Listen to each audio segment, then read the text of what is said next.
ಅವರೆಲ್ಲರೂ ಖುಷಿಯಿಂದ ಬಹಳ ಸಾಕಷ್ಟು ಎಂಜಾಯ್ನ ಮಾಡ್ತಾಯಿದ್ರು. ಗಣಪತಿ ಮೆರವಣಿಗೆ ಅಂದರೆ ವಿಸರ್ಜನೆ ಮಾಡುವ ಆ ಒಂದು ವೇಳೆಯಲ್ಲಿ ಮೆರವಣಿಗೆಯಲ್ಲಿ ಎಲ್ಲರೂ ಸಂತಸದಿಂದ ನಗುನಗುತ್ತಾ ಹೆಜ್ಜೆನ ಹಾಕ್ತಾಯಿದ್ರು.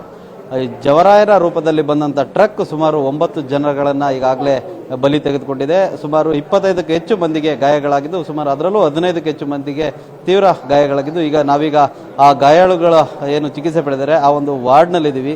ಇಲ್ಲಿ ನೋಡ್ಬೋದು ಇವರೆಲ್ಲರೂ ಕೂಡ ಏನು ನಿನ್ನೆ ಮೊಸಳೆ ಹೊಸಳ್ಳಿಯಲ್ಲಿ ಏನು ಗಣಪತಿ ವಿಸರ್ಜನೆ ಮಾಡುವಂಥ ಸಂದರ್ಭದಲ್ಲಿ ಎಲ್ಲರೂ ಕೂಡ ಆ ಒಂದು DJ ಶಬ್ದಕ್ಕೆ ಹೆಜ್ಜೆನ ಹಾಕ್ತಿದ್ರು. ಒಂದಷ್ಟು ಜನ ಅಕ್ಕಪಕ್ಕದಲ್ಲೇ ನಿಂತು ನೋಡ್ತಾನೂ ಇದ್ರು. ಜವರಾಯನ ರೂಪದಲ್ಲಿ ಬಂದಂಥ ಟ್ರಕ್ ಗುದ್ದಿದ ಪರಿಣಾಮ 9 ಜನ ಮೃತಪಡ್ತಾರೆ, 25ಕ್ಕೂ ಹೆಚ್ಚು ಮಂದಿ ಗಾಯಗಳಾಗ್ತವೆ. ಇವರೆಲ್ಲರೂ ಕೂಡ ಗಾಯಗಳಾಗಿ ನೋಡ್ಬೋದು. ಇವರಿಗೆ ಏನು ಕೈ ಸಂಪೂರ್ಣವಾಗಿ ಗಾಯ ಆಗಿದೆ. ಅಷ್ಟೇ ಅಲ್ಲದೆ ಮತ್ತೊಬ್ಬರು ಇಲ್ಲಿ ನೋಡ್ಬೋದು, ಇವರಿಗೆ ತಲೆಗೆ ಬಹಳ ಬಲವಾದ ಪೆಟ್ಟು ಬಿದ್ದಿದೆ. ಅಷ್ಟೇ ಅಲ್ಲದೆ ಕೈ ಕಾಲುಗಳಿಗೂ ಕೂಡ ಹೊಡೆತ ಬಿದ್ದಿರ್ತಕ್ಕಂಥದ್ದು ಕೂಡ ನೋಡ್ಬೋದು. ಸುಮಾರು 15ಕ್ಕೂ ಹೆಚ್ಚು ಮಂದಿ ಗಾಯಾಳುಗಳಿದ್ದಾರೆ. ನಾವು ಗಾಯಾಳುಗಳನ್ನ ಮಾತಾಡಿಸುವಂಥ ಒಂದು ಪ್ರಯತ್ನನ ಮಾಡ್ತೀವಿ. ಹೇಗಾಯಿತು ಘಟನೆ, ಏನೋ ಆ ಒಂದು ಘಟನೆ ಹೆಂಗಾಯ್ತು ಅನ್ನೋದನ್ನು. ಸರ್ ನಮಸ್ತೆ. ಸರ್ ಅದು ಹೆಂಗಾಯ್ತು ಘಟನೆ ಅಂತ? ಅದೇ ಸರ್, ಗಣಪತಿ ಮೆರವಣಿಗೆ ಮಾಡ್ತಾರೆ. ಮೆರವಣಿಗೆ ಮಾಡ್ಬೇಕಾದ್ರೆ ಆ ಕಡೆಯಿಂದ ಒಂದು ಕ್ಯಾಂಟರ್ ಲಾಡಿ ಜೋರಾಗಿ ಬಂದು ಸಡನ್ನಾಗಿ ಒಂದು ಬೈಕಿಗೆ ಹೊಡ್ಕೊಂಡು, ಅದು ಬೈಕಿಗೆ ಹೊಟ್ಟೋದಾದ್ಮೇಲೆ ಡಿವೈಡರ್ ಹೊಡೆದು ಅಲ್ಲೇನು ಗಣಪತಿ ವಿಸರ್ಜನೆ ಮಾಡ್ತಿದ್ವಲ್ಲ ಅದ್ರ ಎಲ್ಲ ಹುಡುಗರ ಮೇಲೆಲ್ಲ ಅದು ಬಂತು ಸರ್. ಭಾಳ ಎಲ್ಲರೂ ಒಂದು ಸಂತಸದಲ್ಲಿದ್ರಿ. ಈ ಒಂದು ಘಟನೆ ಸಾಕಷ್ಟು ನೋವು ತರಿಸುತ್ತಲ್ವ ಸರ್? ಏಕಾಏಕಿ ಆ ರೀತಿ ಬಂದಿದ್ದು ಟ್ರಕ್ ಡ್ರೈವರ್ನ ಅಜಾಗರೂಕತೆಯಿಂದ ಬನ್ನಿ ಸರ್. ಅವ್ನು ಟ್ರಕ್ ಏಕಾಏಕಿ ಒಂದೇ ಸಲ ಲೆಫ್ಟಿಗೆ ಟರ್ನ್ ಮಾಡೋಕ್ಕೆ ಅದು ಡಿವೈಡರಿಗೆ ಹೊಡೆದು ಅಲ್ಲೇನಿದ್ದು ಹುಡುಗರ ಮೇಲೆಲ್ಲ ಅದು ಬಂತು ಸರ್. ಮೇಲೆ ಜಾಸ್ತಿ ವಿದ್ಯಾರ್ಥಿಗಳೇ ಅಲ್ಲಿದ್ರಲ್ಲ? ಹಾಂ ಸರ್, ಎಲ್ಲ ಬರೀ ವಿದ್ಯಾರ್ಥಿಗಳೇ, ಹುಡುಗರುಗಳೇ ಜಾಸ್ತಿ ಇತ್ತು ಸರ್.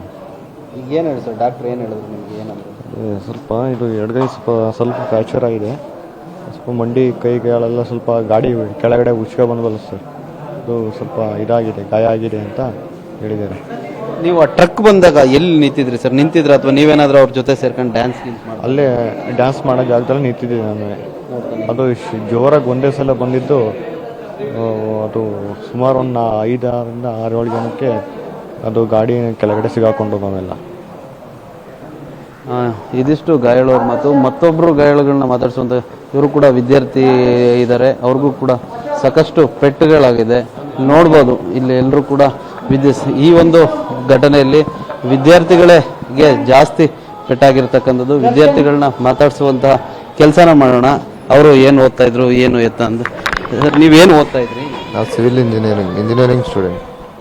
ಈಗ ನಿನ್ನೆ ಗಣಪತಿ ಮೆರವಣಿಗೆಗೆ ಹೋಗಿದ್ರ? ಇದರಲ್ಲೂ ಈ ಒಂದು ಘಟನೆಯಲ್ಲಿ ವಿದ್ಯಾರ್ಥಿಗಳೇ ಮೃತಪಟ್ಟಿರ್ತಕ್ಕಂಥದ್ದು ಏನಂತಿದ್ದಾರೆ? ನಿಮ್ಮ ಸಹಪಾಠಿಗಳು ಯಾರಾದರೂ ಇದ್ರು? CS ಬ್ರಾಂಚ್ ಅವರು ಇದ್ರು. 3 ಜನ ಮೃತಪಟ್ಟಿದ್ದಾರೆ. ಯಾರ್ಯಾರು? ಹರೀಶ್ ಅಂತ, ಮಿಥುನ್, ಪ್ರವೀಣ್ ಅಂತ. ಹೆಂಗಾಯ್ತು ಆ ಘಟನೆ? ಅದು ಮುಂದೆ ಲಾರಿ ಬರ್ತಾ ಇತ್ತು, ಮುಂದಗಡೆ ಒಂದು ಬೈಕ್ ಇತ್ತು. ಆ ಬೈಕಿಗೆ ಹೊಡೆದು ಗಾಡಿ ತಿರುಗಿರೋದು. ನೀವೇನೆಲ್ಲ ಡ್ಯಾನ್ಸ್ ಮಾಡ್ತಾ ಇದ್ರಿ? ಡ್ಯಾನ್ಸ್ ಮಾಡ್ತಿದ್ವಿ. ನಿಮ್ಮ ಮಿಥುನ್ ಪರಿಚಯ ಇದ್ರ? ತುಂಬ ಕ್ಲೋಸ್ ಇದ್ರ? ಹೆಂಗೆ ಕ್ಲೋಸ್ ಅಂದರೆ ಹಾಸ್ಟೆಲ್ ರೂಮ್ಮೇಟ್ಸ್ ಅಷ್ಟೇ. ರೂಮ್ಮೇಟ್ಸ್. ಈಗ ಮಿಥುನ್ ಅವ್ರು ಮೃತಪಟ್ಟಿದ್ದಾರೆ. ಅವ್ರು ನಿನ್ನೆ ಅವ್ರ ಹುಟ್ಟುಹಬ್ಬ ಇತ್ತು. ಏನು ಹೇಳ್ತೀರಿ? ಏನು ಮಾತೇ ಬರ್ತಾ ಇಲ್ಲ ಬ್ರೋ. ನೀವು ಜೊತೆ ರೂಮ್ಮೇಟ್ಸ್ ಅಂತೀರಾ? ಅವ್ರ ಒಡನಾಟ ಹೆಂಗಿತ್ತು ಅಂತ? ಸೈಲೆಂಟ್ ಹುಡುಗ, ಚೆನ್ನಾಗಿ ಓದ್ತಿದ್ದ, ಕಾಲೇಜಲ್ಲೆಲ್ಲ ಚೆನ್ನಾಗಿದ್ದ. ಪ್ರತಿನಿತ್ಯ ಒಟ್ಟಿಗೆ ಇರ್ತಿದ್ರಿ. ಇವತ್ತು ಅವರಿಲ್ಲ, ನಿನ್ನೆನೂ ಕೂಡ ಜೊತೆಲೇ ಇದ್ರಿ ಅಂತ ಹೇಳ್ತೀರಾ? ಆ ಒಂದು ಅವ್ರ ಜೊತೆ ಇದ್ದಂತಹ ಘಟನೆಗಳನ್ನ ಮೆಲ್ಕು ಹಾಕೋದಾದ್ರೆ ಏನು ಮಾತಾಡೋಕ್ಕಾಯ್ತಾ ಇಲ್ಲ ಬ್ರೋ, ಮಾತೇ ಬರ್ತಾ ಇಲ್ಲ.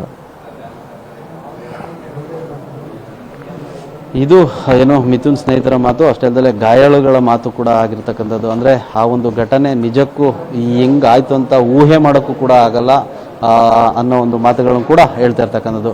ಕ್ಯಾಮರಾಮ್ಯಾನ್ ಜಯಂತ್ ಜೊತೆ ಸಚಿನ್ ಶೆಟ್ಟಿ, ಪವರ್ TV, ಹಾಸನ.